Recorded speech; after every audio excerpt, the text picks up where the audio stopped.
إن الحمد لله نحمده ونستعينه ونستغفره ونعوذ بالله من شرور أنفسنا ومن سيئات أعمالنا. من يهده الله فلا مضل له ومن يضلل فلا هادي له. أشهد أن لا إله إلا الله وحده لا شريك له، وأشهد أن محمدا عبده ورسوله لا نبي ولا رسول بعده. أما بعد. Jemaah sekalian dirahmati Allah Subhanahu wa taala, berawal dari firman Allah Subhanahu wa taala di dalam surat Yunus, kata Allah Azza wa Jalla, "Qul bi fadlillahi wa bi rahmatihi fabidzalika falyafrahu huwa khairum mimma yajma'un." Katakanlah wahai Muhammad, bi fadlillah, dengan karunia Allah, wa bi rahmatihi, dan dengan rahmat Allah, dengan kasih sayang Allah. Ya, jadi dengan dua hal ini, karunia Allah dan kasih sayang Allah. Fabidzalika, maka dengan hal itulah, falyafrahu, hendaknya mereka merasa senang, merasa bergembira. Karena pada hakikatnya kata Allah, huwa khairum mimma yajma'un, itu adalah lebih baik dibandingkan dari apa yang mereka kumpulkan dari harta dunia. Maka di sini Allah Subhanahu wa taala memberikan isyarat kepada kita apabila Allah Subhanahu wa taala telah mempermudah langkah kita untuk menuntut ilmu dan menjadikan kita sebagai tulabul ilm, mudah bagi kita untuk mendapatkan kesempatan merenungi, mentadabburi ayat-ayat Allah Subhanahu wa taala, makanya harus menjadi hal yang membuat kita ini bahagia, senang, ya, berada di circle orang-orang yang menuntut ilmu, berada di lingkungan orang-orang yang bersemangat di dalam mempelajari Al-Quran, di dalam menggali ilmu syar'i, mempelajari tauhid.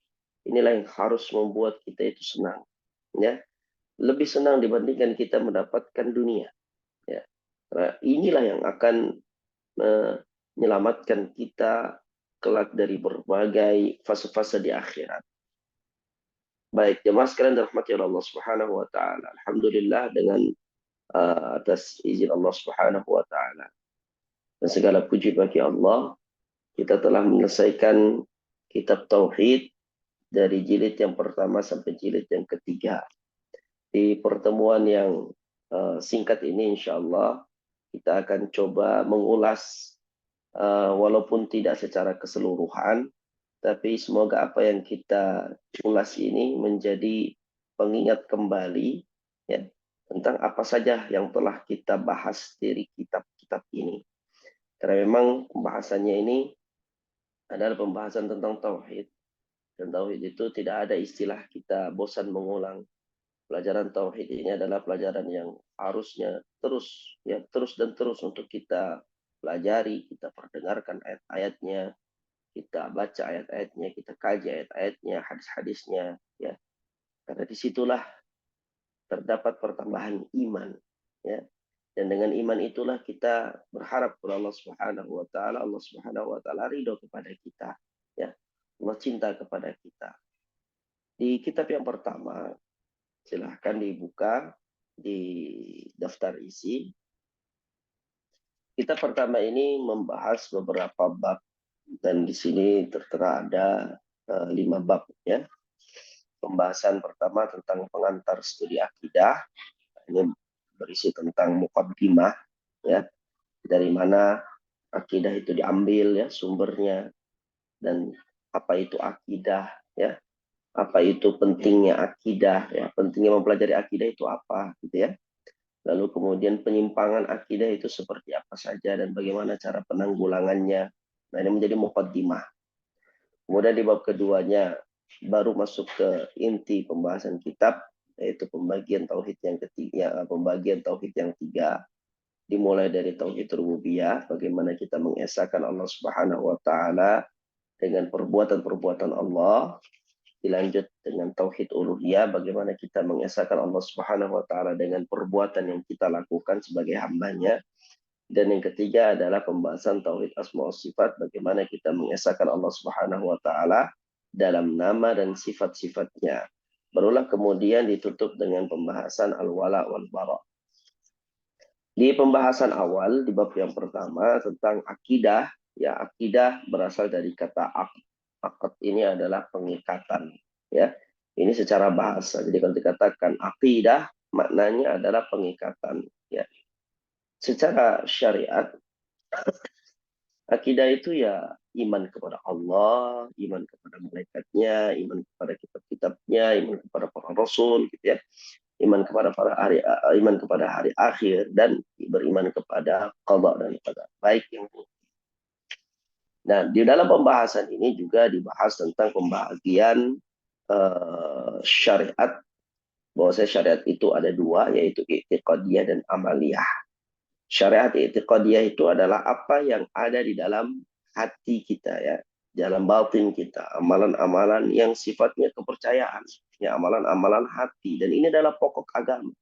Sedangkan amaliyah itu yang zahir, seperti salat, berpuasa, ya, haji dan yang lainnya. Dari mana kita mengambil akidah yang benar? Itu tentunya ya dari Al-Qur'an, dari hadis Nabi Shallallahu alaihi wasallam, sesuai dengan pemahaman salafus salih. Ini ada di pasal yang kedua, dan di sini kita ditekankan bahwasanya akidah itu adalah tauqifiyah. Ketika berbicara tentang akidah dalam pembahasan apa saja, dalam bab apa saja, kita tidak boleh berpendapat dengan pendapat kita sendiri. Ya, nggak boleh berijtihad. Tidak ada ijtihad dalam perkara akidah. Tetapi akidah itu harus berdasarkan dalil. Akidah itu harus berdasarkan qala Allah, qala Rasul, firman Allah, sabda Nabi Shallallahu alaihi wasallam.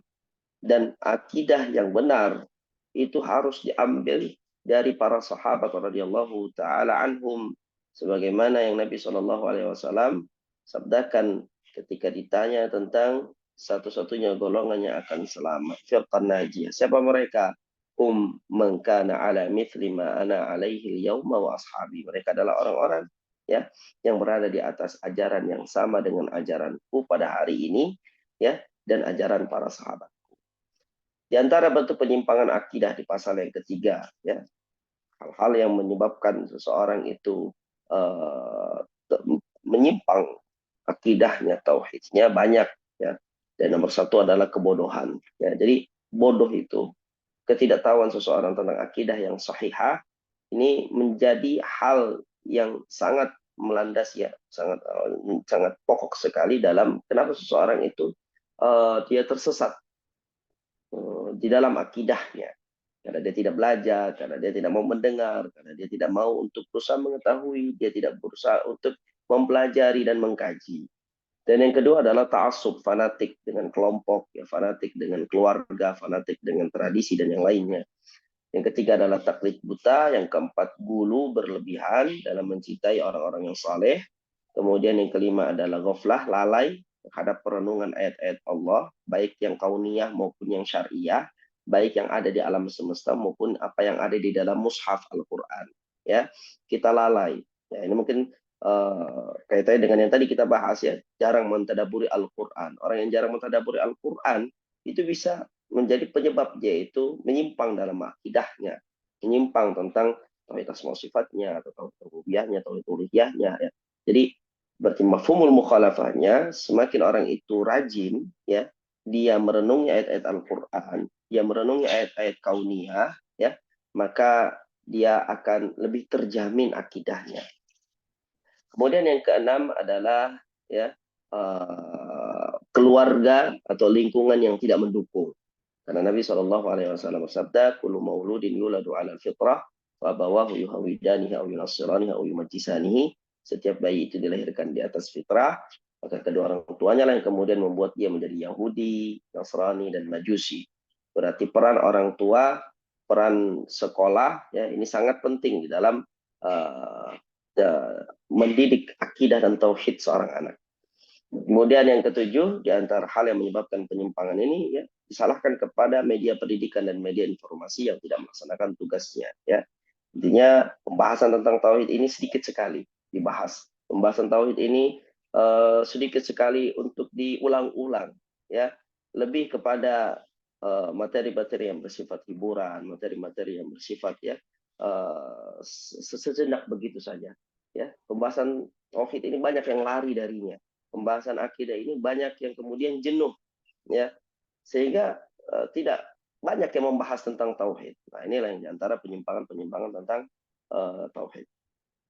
Bagaimana cara menanggulanginya? Ya, kembali kepada kitabullah, kembali kepada sunnah Nabi Shallallahu Alaihi Wasallam dalam mengambil akidah yang sahih, memberikan perhatian pada pengajaran akidah sahihah, akidah salaf, ya. Kemudian ditetapkan kitab-kitab salaf, kemudian menyebarkan para dai yang meluruskan akidah umat Islam dengan mengajarkan akidah salaf. Baik. Masuk ke pembahasan tentang tauhid rububiyah. Inti tauhid rububiyah adalah bagaimana kita meyakini keesaan Allah Subhanahu wa taala dalam rububiyahnya, gitu ya. Dalam bagaimana Allah Subhanahu wa taala itu yang berbuat, Allah Subhanahu wa taala yang menciptakan, Allah yang mengatur, Allah yang membimbing, ya. Itu semua Allah, ya. Jadi dalam perbuatan Allah kita esakan Allah dalam perbuatannya. Allahu khaliqu kulli syai'. Allah yang menciptakan segala sesuatu. Berarti tidak ada yang menciptakan selain Allah.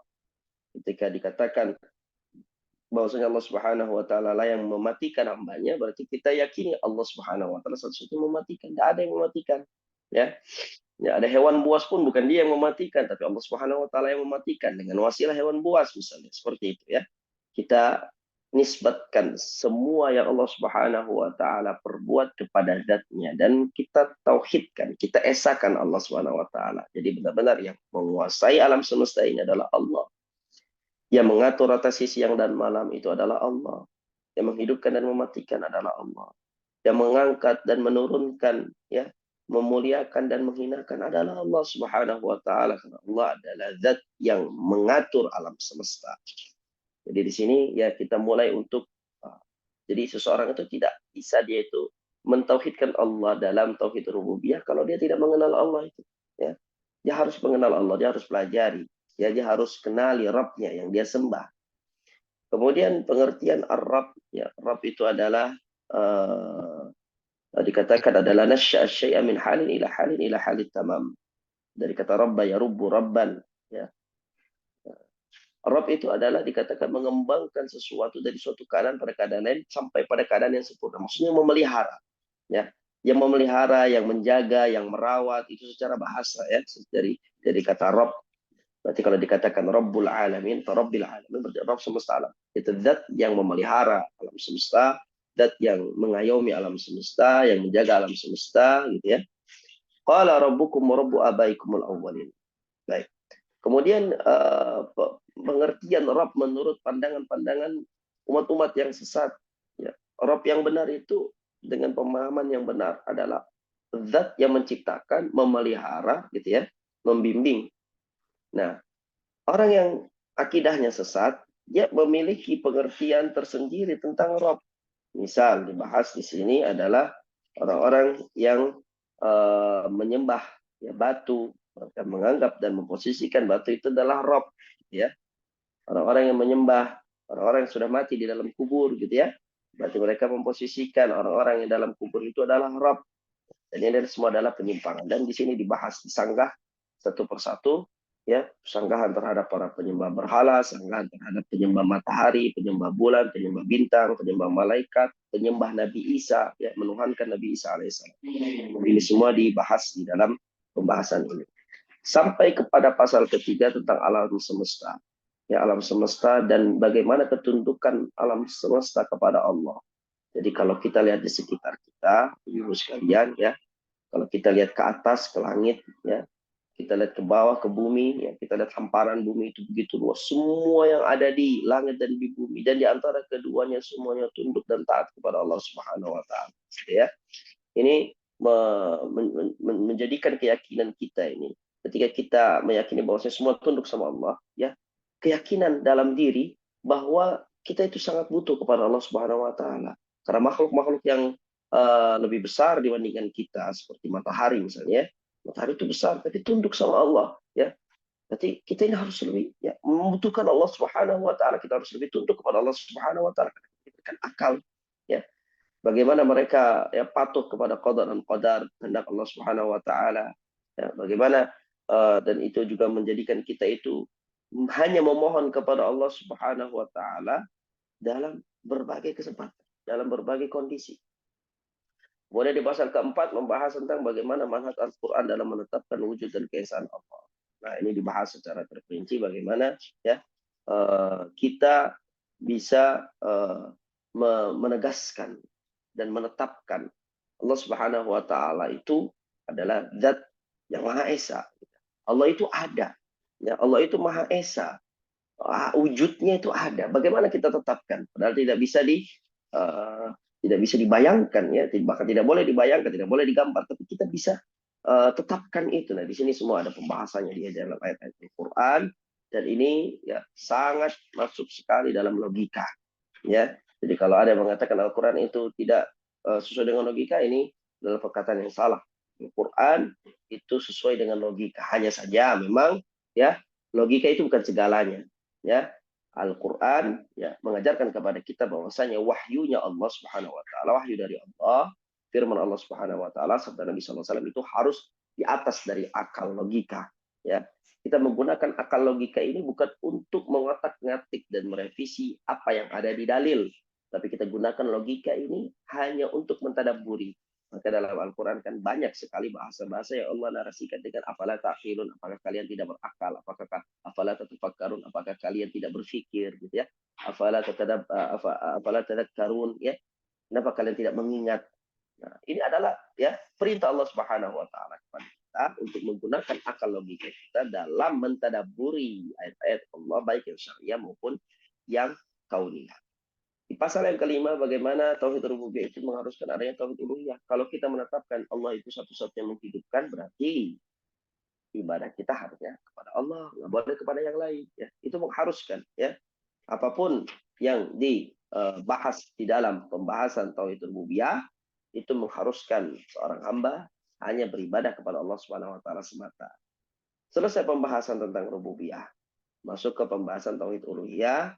Dan di dalam pembahasan tauhid uluhiyah ini disebutkan bahwasanya ya tauhid uluhiyah adalah mengesahkan Allah dengan perbuatan para hamba dalam melaksanakan ya ketaatan yang mereka lakukan. Ketika mereka berdoa, doanya hanya kepada Allah. Ketika bernadar, nadar hanya kepada Allah. Kurban hanya kepada Allah. Raja, berharap, ya takut, tawakal, senang, ya inabah, kembali, taubat, semuanya yang hanya kepada Allah Subhanahu wa taala. Kemudian masuk ke pasal yang kedua tentang makna syahadat. Makna la ilaha illallah. Ya. Makna la ilaha illallah ini adalah tidak ada sesembahan yang hak selain Allah. Ada makna-makna yang lain dan makna-makna lain adalah makna-makna yang salah, yang batil ya. Makna yang benar adalah ini. Ketika dikatakan apa sih makna la ilaha illallah? La ma'budu bihaqqin illallah, tidak ada sesembahan yang hak selain Allah. Ini makna la ilaha illallah yang benar. Kemudian makna Muhammad Rasulullah adalah mengakui secara lahir dan batin bahwasanya Muhammad adalah hamba dan rasulnya. Ya, yang diutus kepada manusia secara keseluruhan, mengamalkan konsekuensinya yaitu menaati perintahnya Nabi Muhammad, membenarkan ucapan Nabi Muhammad, menjauhi larangannya Nabi Muhammad, tidak menyembah Allah kecuali dengan apa yang Nabi Muhammad syariatkan. Ini makna syahadat Muhammad Rasulullah. Kemudian berikutnya masuk ke rukun syahadatain. Ada rukun la ilaha illallah, ada rukun Muhammad Rasulullah. Rukun la ilaha illallah itu dua, yaitu an-nafyu dan al-isbat. An-nafyu berarti meniadakan, ya, membatalkan semua bentuk kesyirikan, ya. Kemudian yang kedua adalah penetapan, al-isbat, menetapkan bahwasanya hanya Allah Subhanahu wa taala yang berhak disembah. Masuk ke dalam rukun syahadat Muhammad Rasulullah. Kalau tadi rukun la ilaha illallah dua, maka rukun Muhammad Rasulullah juga dua. Apa itu? Abduhu wa rasuluh. Abduhu yang pertama, rasuluh yang kedua. Rukun Muhammad Rasulullah, rukun syahadat Muhammad Rasulullah itu ada dua. Yang pertama mengakui bahwa Nabi Muhammad adalah hambanya Allah. Rasulullah itu adalah hamba Allah. Ya, ketika seseorang meyakini ini, maka dia akan terselamat dari orang-orang yang gulu dalam mengkultuskan Nabi Shallallahu Alaihi Wasallam, memposisikan Nabi itu sebagai ilah, memposisikan Nabi itu sebagai Rabb, ya, sehingga mereka meminta, berdoa mintanya ke Nabi SAW. Ini salah. Ketika mereka berdoa, meminta pertolongan, minta apapun yang ingin mereka minta, itu harusnya kepada Allah Subhanahu Wa Taala, bukan kepada Nabi Muhammad. Karena mereka tidak paham ini rukun Muhammad Rasulullah. Dia harus akui bahwasanya Muhammad itu hamba, manusia. Ya. Kemudian yang kedua, rukun kedua adalah wa rasul. Muhammad itu adalah rasulnya, utusan Allah. Dan dengan ini seseorang akan terhindar dari orang-orang yang meremehkan ya kedudukan Nabi Shallallahu Alaihi Wasallam. Ya, Nabi Muhammad itu memang manusia. Nabi Muhammad itu memang hambanya Allah. Tapi ada sesuatu yang lebih yang terdapat pada diri Nabi, yaitu manzilah ar-risalah, ya, nubuah. Bagaimana Nabi Shallallahu Alaihi Wasallam itu diberikan oleh Allah Subhanahu Wa Taala amanah dalam menyampaikan risalah, pesan untuk seluruh manusia. Masuk ke syarat-syarat syahadatain. Syarat la ilaha illallah ada 7, ya. Ini perlu diulang-ulang, ya. Ilmu yang menafikan kejahilan, kebodohan, keyakinan yang menafikan keraguan, qabul menerima yang menafikan penolakan, rad inqiyad patuh yang menafikan tark, ikhlas yang menafikan syirik, jujur yang menafikan dusta, kecintaan yang menafikan baghdha. Dan di sini dibahas satu persatu dengan dalilnya. Kemudian syarat Muhammad Rasulullah ada beberapa poin disebutkan. Pertama, mengakui kerasulannya dan meyakininya di dalam hati, mengucapkan dan mengikrarkan dengan lisan, mengikutinya dengan mengamalkan ajaran kebenaran yang telah dibawanya, serta meninggalkan kebatilan yang telah dicegahnya. Membenarkan segala apa yang dikabarkan dari hal-hal yang gaib, baik yang sudah lewat maupun yang akan datang. Mencintainya melebihi cintanya kepada dirinya sendiri, harta, anak, orang tua, serta seluruh manusia. Mendahulukan sabda Nabi Shallallahu Alaihi Wasallam dari segala pendapat dan ucapan orang lain, serta mengamalkan sunnahnya. Masuk berikutnya konsekuensi syahadatain. Konsekuensi la ilaha illallah itu apa? Meninggalkan kesyirikan. Konsekuensi Muhammad Rasulullah apa? Taat sama Nabi Muhammad, membenarkan Nabi Muhammad, meninggalkan apa yang dilarang oleh Nabi Muhammad, ya, mencukupkan diri dengan mengamalkan sunnahnya Nabi Muhammad, meninggalkan hal-hal yang baru, yang bid'ah, yang muhdats, mendahulukan sabda Nabi Muhammad di atas segala pendapat orang. Kemudian membatalkan syahadat. Membatalkan syahadat di sini disebutkan beberapa poin, ya. Yang pertama adalah kesyirikan, yang kedua adalah yang menjadikan antara dirinya dengan Allah Subhanahu Wa Taala perantara-perantara yang mereka berdoa kepada hal-hal tersebut, ya. Kemudian adalah orang yang tidak mengkafirkan orang-orang musyrikin, yang ragu dengan kekufuran orang-orang musyrikin, atau bahkan membenarkan madhab orang-orang musyrikin. Kemudian ada yang meyakini petunjuk, ya. Ada petunjuk yang lebih sempurna dibandingkan petunjuknya Nabi Shallallahu Alaihi Wasallam. Ada hukum yang lebih sempurna dibandingkan hukumnya Nabi Shallallahu Alaihi Wasallam. Ini juga adalah pembatal keislaman, pembatal tauhid, ya. Kemudian membenci sesuatu dari ajaran yang dibawa oleh Rasulullah, ini juga, ya, bisa membatalkan tauhid walaupun dia mengamalkannya. Menghina ajaran Nabi Muhammad SAW, ini juga membatalkan keislaman, ya. Kemudian sihir, mendukung dan menolong orang-orang musyrikin dalam memusuhi umat Islam, meyakini ada sebagian manusia yang boleh keluar dari syariatnya Nabi Muhammad SAW, juga pembatal keislaman. Dan yang terakhir adalah berpaling dari agama Allah Subhanahu Wa Taala, tidak mempelajarinya, tidak pula mengamalkannya. Jadi dari konsekuensi keberpalingan itu, ya, dia terjatuh dalam suatu kesalahan, ya, dan dia juga tidak mengamalkan tuntutan agama. Ya, kewajiban yang seharusnya dia lakukan, dia tidak lakukan itu, ya. Dia tidak lakukan kewajiban itu. Karena kenapa? Karena dia tidak mau mempelajari ilmu tersebut. Dan pembahasan berikutnya adalah tentang tasyri'. Tasyri' dikatakan adalah hak Allah. Ya, tasyri' ini adalah bagaimana seorang hamba itu mengikut kepada Allah Subhanahu Wa Taala, ya, dalam apa yang Allah syariatkan, terutama dalam bab halal dan haram. Ketika Allah halalkan, maka manusia mengatakan ini halal. Ketika Allah haramkan, manusia juga mengatakan ini adalah haram. Dan yang dilarang dalam bab tasyri' ini adalah membuat aturan yang menyelisih aturannya Allah. Allah katakan halal, dia katakan haram. Allah Azza wa Jalla katakan haram, dia katakan halal. Nah, bab tasyri' ini bisa membatalkan keislaman seseorang, ya. Kalau seandainya dia menghalalkan apa yang Allah haramkan, mengharamkan apa yang Allah halalkan, gitu, ya, menyelisihi syariatnya Allah, dia membuat syariat yang menyelisihi syariat Allah Subhanahu Wa Taala, itu juga dapat membatalkan keislaman. Berikutnya masuk ke pembahasan tentang ibadah, ya. Ibadah definisinya, ya, adalah setiap apapun yang mencakup seluruh yang dicintai oleh Allah, diridai oleh Allah, baik berupa ucapan, perbuatan yang zahir maupun yang batin. Ini definisi ibadah yang paling lengkap. Ya, macam-macam ibadah. Ibadah itu ada ibadah hati, ya, ada ibadah zahir, ada juga ibadah lisan. Baik, pemahaman yang salah dalam pembatasan ibadah. Ya, ada sebagian orang yang hanya membatasi ibadah itu dalam hal-hal tertentu saja. Makanya dalam hal ini ada dua golongan. Ada orang yang meremehkan ibadah, ya.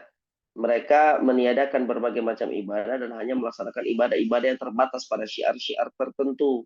Misalnya mereka menganggap ibadah itu hanya dalam masjid saja, di luar masjid tidak ada ibadah. Nah, ini golongan pertama yang salah, ya. Golongan kedua adalah yang ekstrim, ya.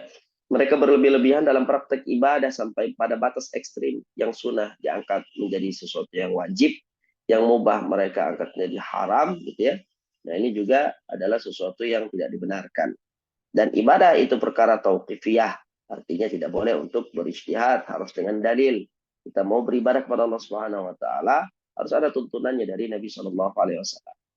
Kemudian pasal ke-6 tentang pilar-pilar ubudiyah. Pilar ubudiyah itu ada 3, ya. Ibadah itu berlandaskan pada 3 pilar sentral. Ada cinta, ada takut, ada harapan. Ya, jadi apapun yang dilakukan seorang hamba, semisal dia sholat, maka sholatnya itu karena dia cinta kepada Allah, sholatnya itu karena dia takut kepada Allah Subhanahu Wa Taala, sholatnya itu karena dia berharap kepada Allah Subhanahu Wa Taala. Ini harus imbang, ya. Syarat diterimanya ibadah 2, ikhlas karena Allah, ya, tidak melakukan kesyirikan dengan ibadahnya. Dan yang kedua adalah sesuai dengan tuntunan Rasulullah SAW. Tingkatan ad-din ada 3, yaitu Islam, amalan-amalan zahir, iman, amalan-amalan yang ada dalam hati, kemudian ihsan. Ihsan ini adalah anta'budallaha ka'annaka tarah, engkau menyembah Allah seolah-olah engkau melihatnya. Jika engkau tidak bisa melihat Allah, maka sesungguhnya Allah melihat. Jadi keyakinan seorang hamba bahwasanya setiap tindak tanduknya, setiap ucapannya itu didengar, dilihat, diawasi, diperhatikan oleh Allah Subhanahu wa taala. Baik, selesai pembahasan tentang tauhid uluhiyah, masuk dalam pembahasan tauhid asma wa sifat. Asma wa sifat, pembahasan tentang tauhid asma wa sifat yaitu beriman kepada nama-nama Allah, beriman kepada sifat-sifat Allah sebagaimana yang diterangkan di dalam Al-Qur'an dan As-Sunnah menurut apa yang pantas bagi Allah tanpa takwil, tanpa ta'til, tanpa takyif, dan tanpa tamthil. Ini 4 hal yang tidak boleh ada dalam bab asma wa sifat. Ya, tidak boleh untuk menyamakan Allah Subhanahu wa taala dengan makhluknya, ini tamthil atau dibahasakan juga dengan tasybih. Tidak boleh untuk menanyakan bagaimananya, takyif, ya. Kemudian tidak boleh menghilangkan makna atau sifat Allah, ini ta'til. Kemudian mengartikan dengan makna yang lain, ini takwil, ya. Menyelewengkan maknanya dari zahir lafaznya, ini takwil, ini tidak diperbolehkan. Dan dalam ini dibahas secara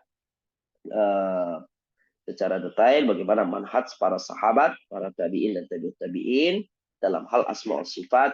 Mereka tidak melakukan 4 yang tadi, ya. Cukup imani. Apa yang Allah tetapkan, kita tetapkan.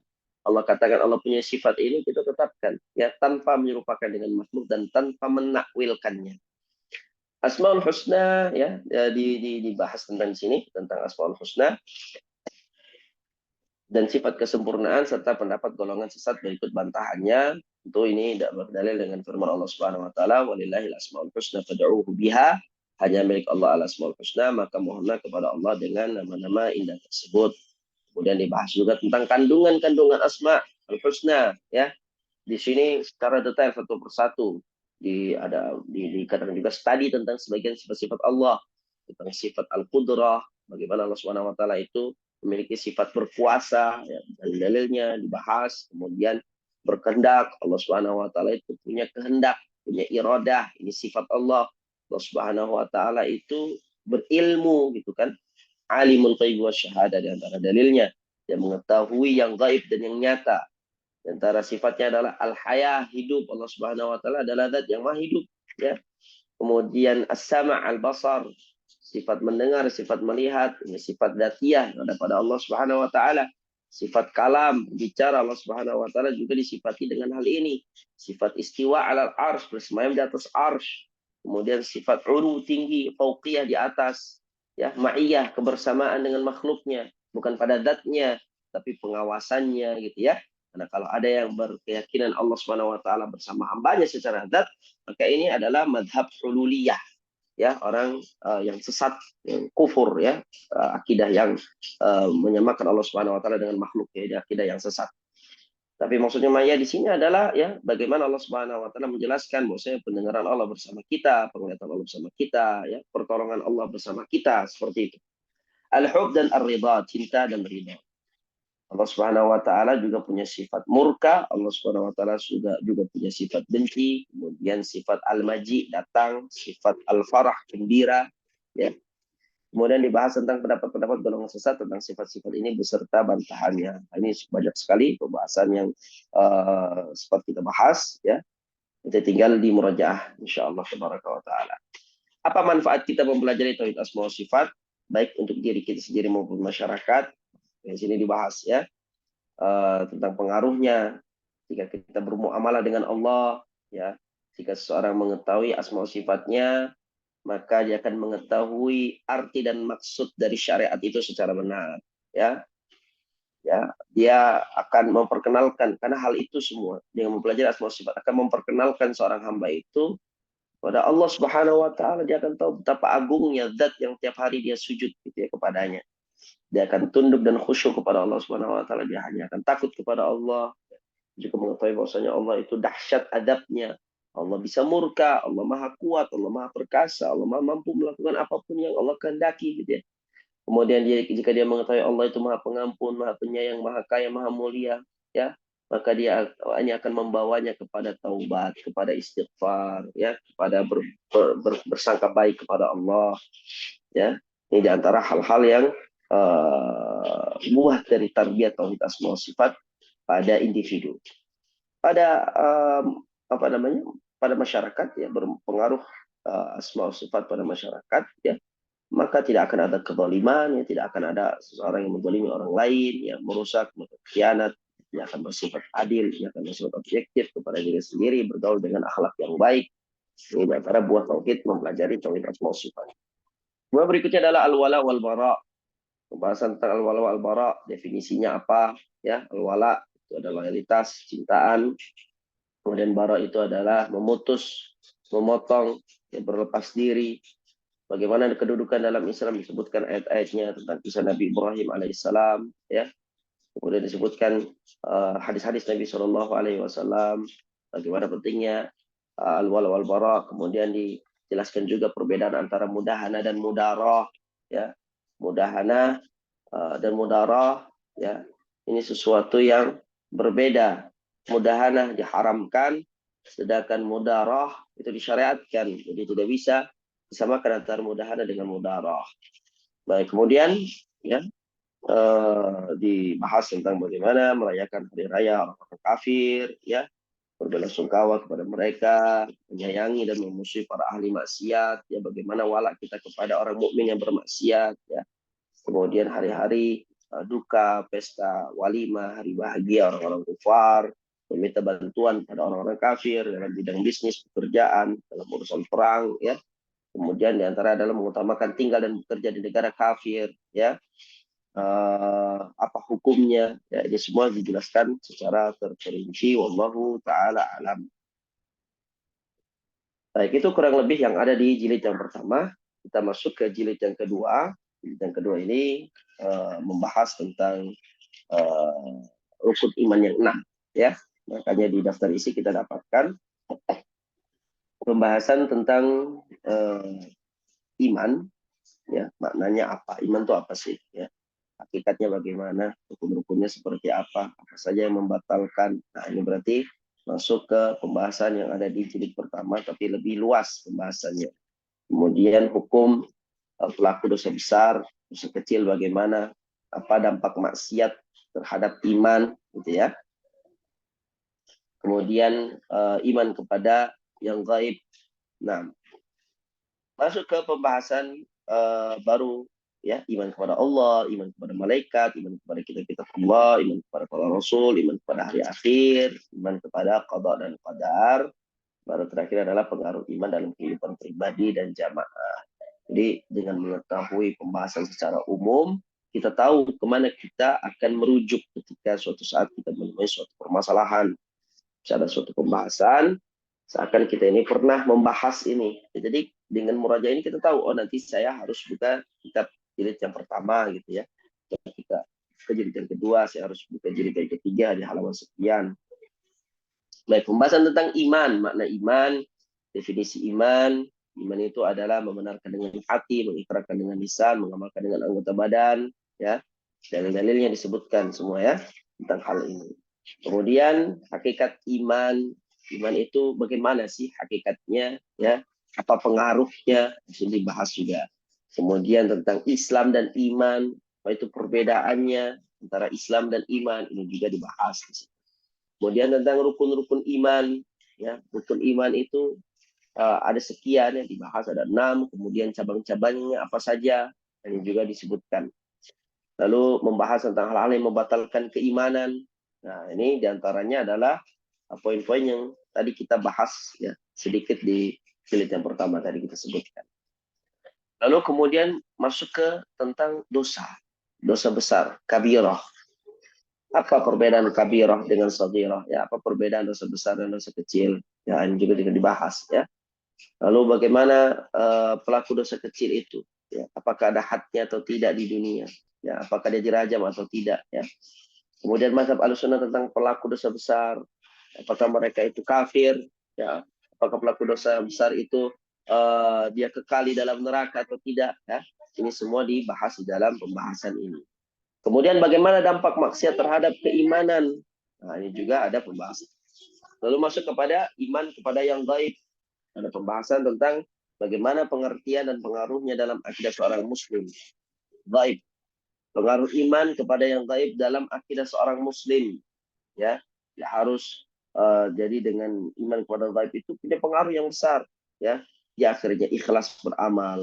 Ya, ada sesuatu yang dia tidak dapat lihat, ada sesuatu yang tidak dapat dia dengar gitu ya, yang mengawasi dia gitu kan, yang memperhatikan dia, akhirnya dia termotivasi untuk ikhlas dalam beramal, pahala, menghindarkan diri dari maksiat ya. Kemudian dia menjadi kuat, tegas, tegar dalam kebenarannya, dia yakin dengan janji-janji Allah, dia meremehkan betul-betul penampilan duniawi, ya tidak silau dengan duniawi karena dia tahu ada sesuatu yang gaib di sana namanya surga gitu ya. Seperti itu Allah Ta'ala alam. Kemudian masuk dalam pembahasan tentang beriman kepada Allah Subhanahu wa taala, masuk pada pembahasan tentang beriman kepada malaikat. Kenapa di sini tidak dibahas secara detail pembahasan beriman kepada Allah? Karena sudah panjang lebar dibahas di jilid yang pertama, gitu ya. Tentang pembahasan tauhid uluhiyah, tauhid rububiyah, asma wa sifat, itu semua masuk ke dalam bahasan ini. Jadi hanya dibahas satu lembar saja. Kemudian beriman kepada malaikat. Malaikat itu definisinya apa gitu ya? Dari kata apa? Kemudian bagaimana atau apa dalil kita itu harus beriman kepada malaikat? Macam-macam malaikat dan tugas-tugasnya ya. Lalu kemudian hubungan malaikat dengan manusia gitu ya. Apa sih hubungan dunia manusia ini dengan malaikat? Ya. Masuk ke pembahasan tentang kitab-kitab Allah. Definisi kitab itu apa? Bagaimana cara kita beriman kepada kitab-kitab Allah Subhanahu wa taala? Dalilnya apa saja gitu kan, baik yang secara umum maupun yang secara terperinci, ya. Kemudian bagaimana akidah kita tentang Al-Qur'anul Karim. Al-Qur'an itu secara bahasa itu apa, ya? Dan Al-Qur'an itu dipertegas bahwasanya Al-Qur'an itu adalah kalamullah, bukan makhluk. Ini juga dibahas di sini. Ya, bagaimana Allah Subhanahu wa taala memelihara Al-Qur'an, ya. Walaupun jangka waktu yang sangat panjang dan sangat lama, tapi Al-Quran yang sekarang ada pada saat ini dan yang akan datang itu sama dengan Al-Quran semenjak diturunkan kepada Nabi SAW. Tidak ada satupun yang berubah. Ya. Kemudian tantangan Allah Subhanahu Wa Taala kepada jin dan manusia untuk mendatangkan yang semisal dengan Al-Quran. Jangan yang lebih baik, yang semisal saya dengan Al-Quran. Tidak ada yang mampu untuk melakukannya sampai titik ini dan tidak akan pernah ada yang melakukannya. Kemudian pembahasan tentang beriman kepada para rasul, ya, definisi nabi, definisi rasul, perbedaan antara nabi dengan rasul, ya, kemudian sifat-sifat rasul ini juga dibahas di sini, mukjizat para rasul apa saja ya, kehebatan yang Allah Subhanahu Wa Taala, kemampuan lebih ya khariqul adah, di luar kebiasaan manusia, kemampuan manusia. Allah berikan kepada para rasul itu apa saja. Dan itu digunakan untuk mematahkan, untuk melemahkan keyakinan orang-orang kufar. Beriman kepada segenap rasul, ya, dengan berbagai dalilnya, kemudian beriman kepada Nabi Muhammad SAW sebagai Nabi dan Rasul dan dengan dalil. Kemudian berikutnya adalah beriman kepada hari akhir. Nah, ini cukup luas pembahasannya, dalil-dalil yang umum dan dalil yang khusus. Kemudian bagaimana Al-Quran menetapkan adanya hari kebangkitan. Nah, ini juga dibahas. Jadi membuktikan secara logika bahwasanya kita itu setelah kita mati pasti kita akan dihidupkan, pasti kita akan dibangkitkan lagi, gitu ya.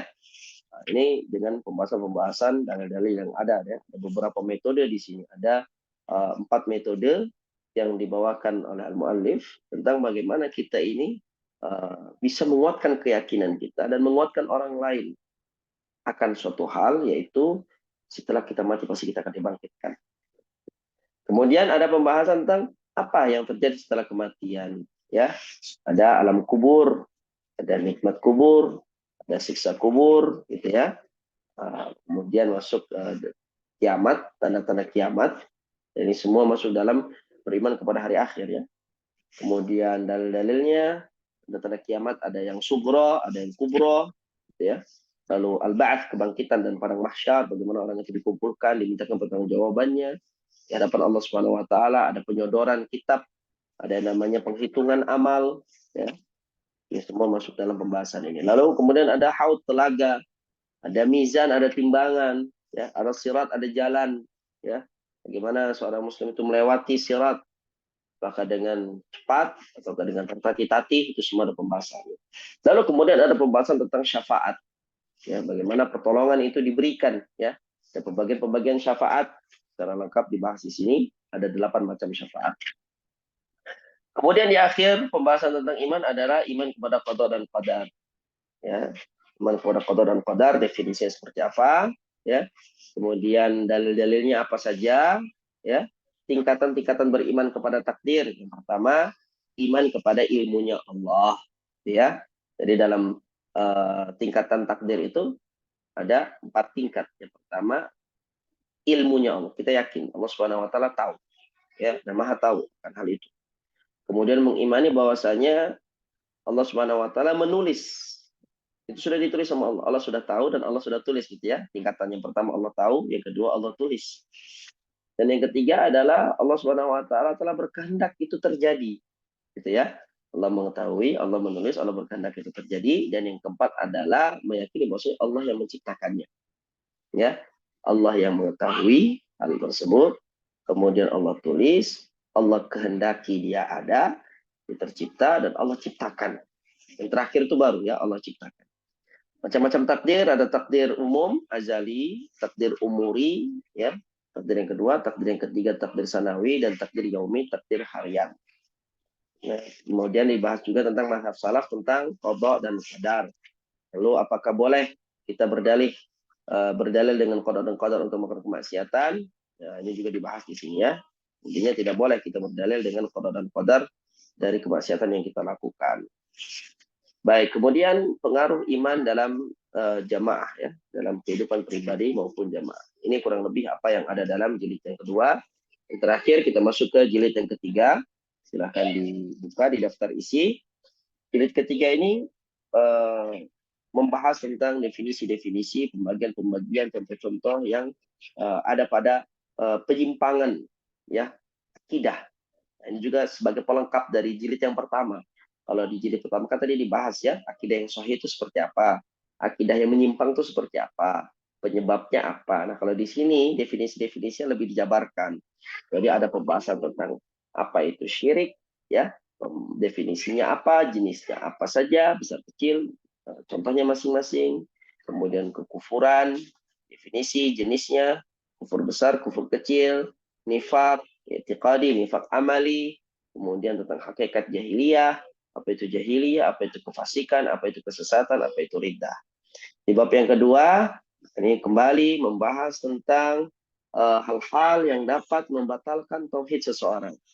Jadi pembahasan tentang nawaqidul iman atau nawaqidul Islam itu di 3 buku ini dibahas semua, ya. Di 3 buku ini bahas. Di jilid yang pertama dibahas, jilid kedua dibahas, jilid ketiga dibahas. Karena memang ini saking pentingnya ini diulang-ulang ya. Kemudian saking luasnya pembahasannya sehingga ini selalu dikaji. Di jilid pertama dikaji, jilid kedua dikaji, jilid ketiga dikaji ya. Apa saja yang menjadikan seseorang itu hilang imannya atau paling tidak berkurang keimanannya. Baik. Kemudian bab berikutnya adalah kewajiban i'tiqad kita kepada Rasulullah, keluarga Rasulullah, para sahabatnya, ya. Kemudian masuk ke definisi tentang apa itu bid'ah, mengapa bid'ah itu bisa muncul, ya. Kemudian bagaimana sikap Ahlussunnah kepada para pelaku bid'ah, contoh beberapa bid'ah yang ada di masa kini. Yang terakhir tentang bagaimana mengenai karomah para wali. Apakah karomah itu ada? Apakah wali-wali Allah itu memang ada? Itu semua sudah dibahas. Baik, masuk ke pasal yang di bab yang pertama, pasal yang pertama tentang penyimpangan dalam kehidupan manusia. Ini kita sudah bahas ya. Ini mengulang kembali apa yang ada di kitab Tauhid jilid yang pertama, tapi lebih detail lagi pembahasannya tentang definisi syirik, ya, pembahasan tentang syirik besar, syirik kecil, ya, ya, kemudian syirik besar itu ada 4 ya, syirik dakwah, syirik doa, syirik niat keinginan tujuan, syirik ketaatan, syirik cinta. Kemudian syirik kecil itu ada syirik yang zahir, ada syirik yang khafi, yang tersembunyi. Kemudian kekufuran tuh. Definisinya adalah menutupi. Jenisnya ada 2, yaitu kufur besar, kufur kecil. Kufur besar itu mendustakan, kemudian juga enggan sombong, kemudian kufur ragu, kufur karena berpaling, kufur karena nifak. Itu bagian dari kufur akbar. Ya. Kufur kecil itu ya masuk dalam pembahasan ini adalah sebagaimana contohnya kufur nikmat yang tidak menjadikan seseorang itu keluar ya.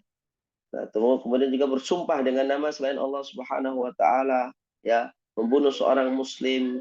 Nah, ini semua disebutkan dalam dalil-dalil sebagai kata-kata kufur ya, tapi adalah kufur kecil. Sehingga dibahas di akhirnya tentang perbedaan tentang antar kufur besar dan kufur kecil. Apa itu bedanya kufur besar dengan kufur kecil?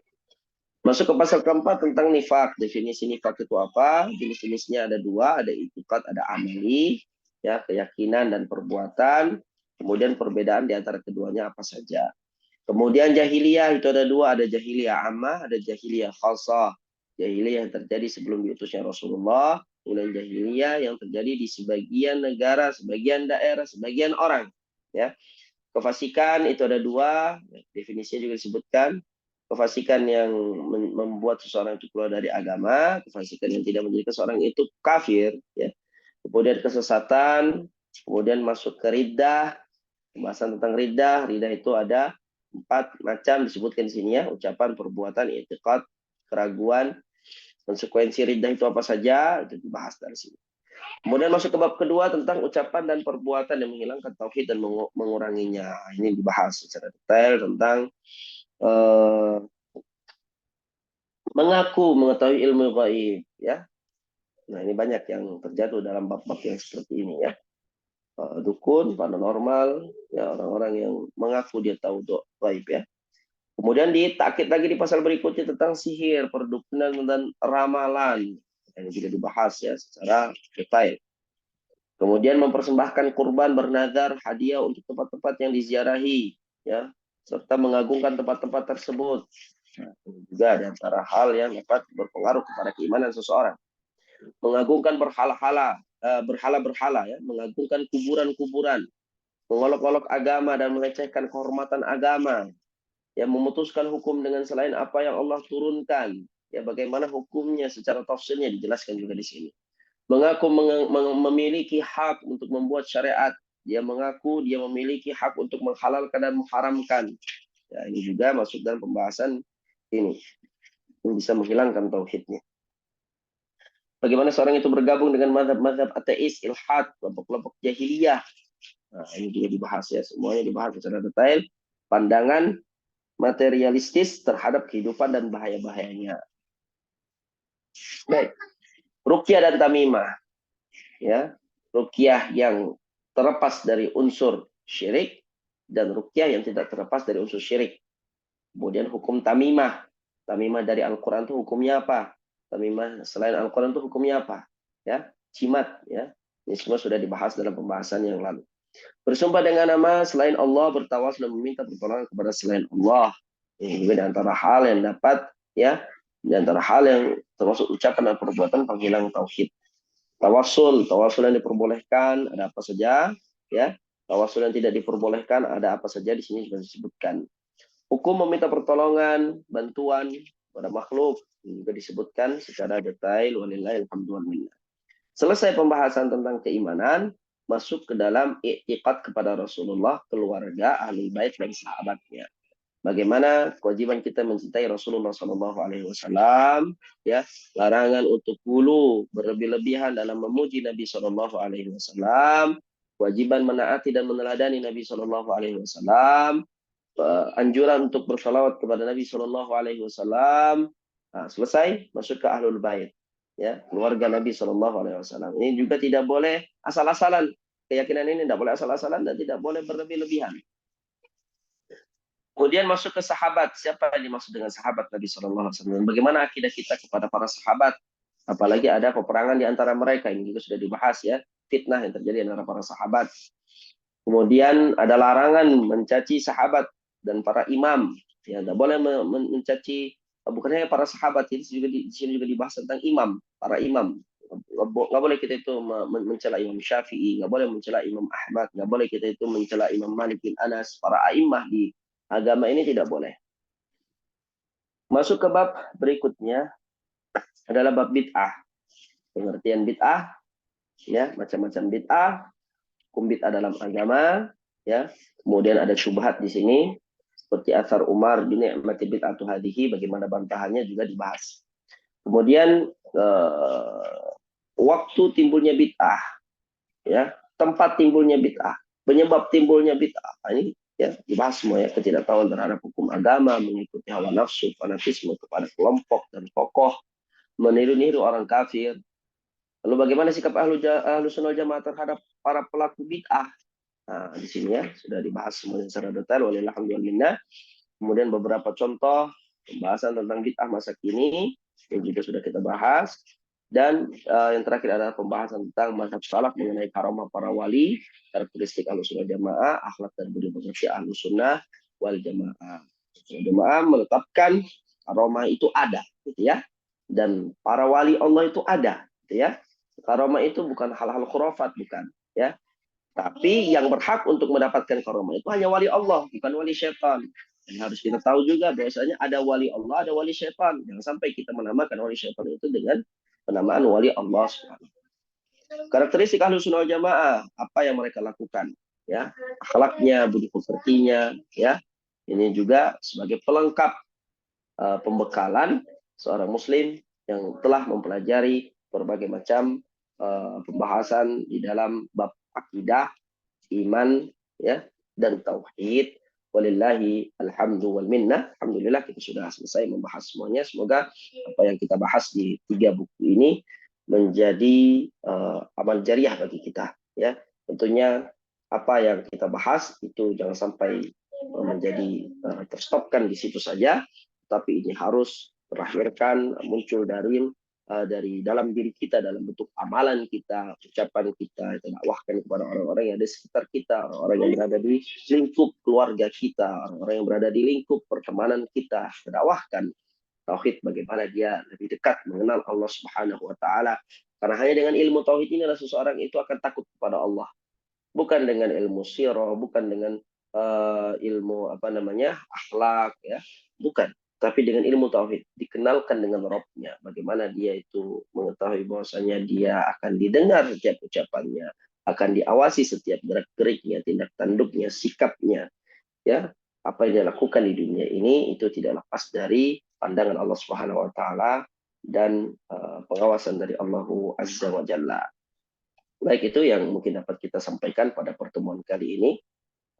Insya Allah tabaraka wa ta'ala kita akan lanjutkan kajian-kajian kita di pertemuan yang akan datang biidznillah tabaraka wa ta'ala. Insya Allah untuk pembahasannya sudah fix, ya, Bu Meti, ya, untuk tazkiyatul nafas. Insya Allah tabaraka wa ta'ala kita akan mempelajari tentang lebih dalam lagi tentang hati, ya. Kalau ini kita pelajari tentang tauhid, ya, pembelajaran tentang tazkiyatun nafs juga ada satu quote-nya dengan hati, ya, dengan tauhid juga. Karena kan tauhid itu ada di hati, ya. Bagaimana kita ini bisa menjaga hati kita, bagaimana kita itu bisa merawat hati kita, karena semua pembahasan tentang akidah, keyakinan, tentang tauhid itu tempatnya ada di dalam hati, sehingga mencernihkan hati, membersihkan hati dari berbagai kotoran ini juga tidak layak untuk dikesampingkan oleh seorang muslim. Ini juga menjadi hal yang patut untuk kita prioritaskan dalam mempelajarinya. Wallahu taala a'lam.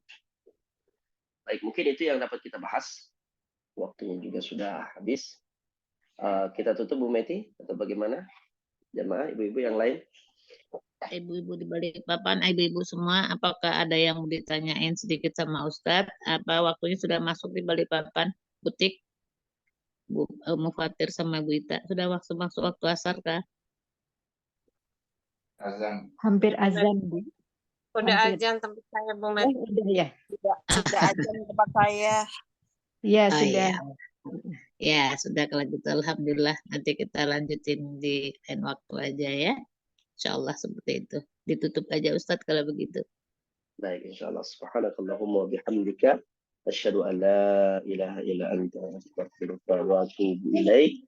Jazakumullahu khairan wa barakallahu fikum. Assalamualaikum warahmatullahi wabarakatuh. Waalaikumsalam warahmatullahi wabarakatuh. Jazakumullah khairan, Ustaz. Barakallahu. Barakallahu Amin wa fiik. iyyakum. Amin wa iyyakum.